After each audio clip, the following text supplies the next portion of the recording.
Hi YouTube, Jordan here with another part of the 390 Teardown.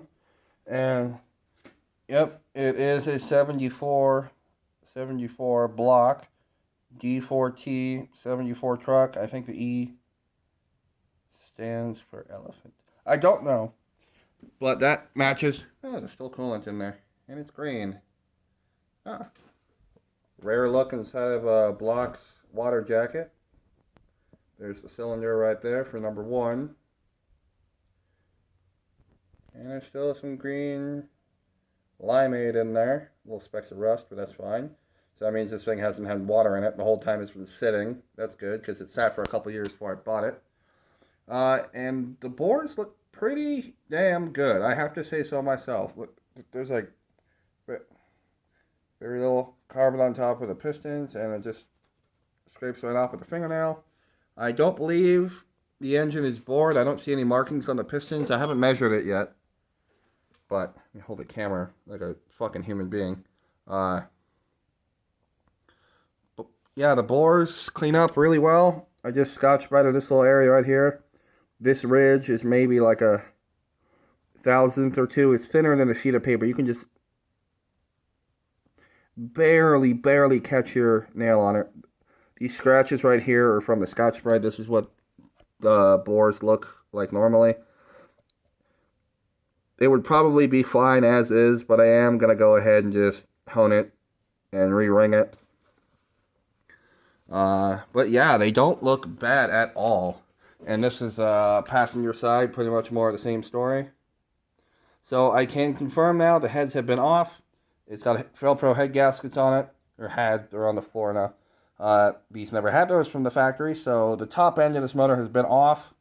I would not be surprised if this motor has been completely torn apart before, and maybe like the crank ground or something like that. I haven't been into the bottom end yet. That will be the next little video I make. I'm having to make these a little bit at a time because my stupid phone doesn't have a whole lot of storage. But yeah, like the lifter valley, all this garbage fell in, but the lifter valley's really clean. I don't see any weird damage. I've never been in an FE before. I'm kind of surprised how far down the lifters sit. But with how long the push rods are, I guess that makes sense.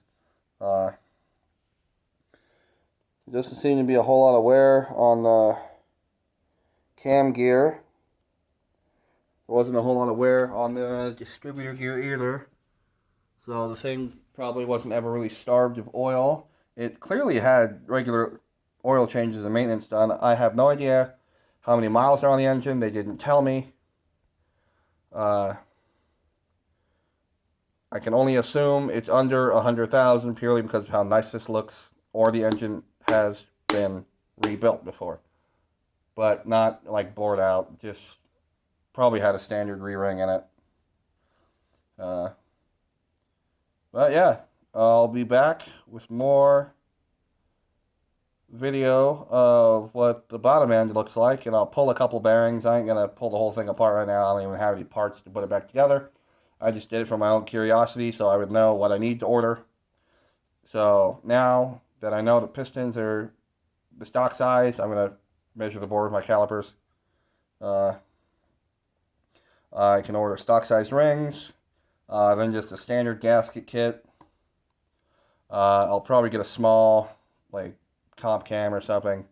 I don't know if this is the factory cam or not. I'll find that out here in a little bit.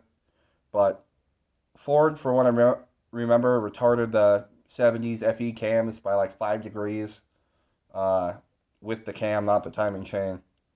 Like the retardation was ground into the cam itself.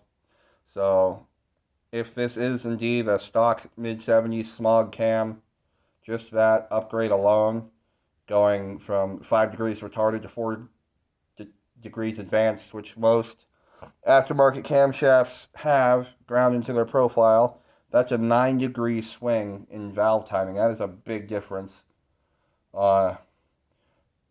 That, and combined with that Edelbrock intake over there and that set of headers, should put this thing close to 300 horsepower. Factory, they were, I think, 190. net horsepower with all the accessories and exhaust, everything on them. But the torque is really what I'm after. It's a two-wheel drive truck. I'm not going to be mudding with it. I might occasionally tow a car or pull somebody out of a ditch, but I just wanted to take it apart and see what I had.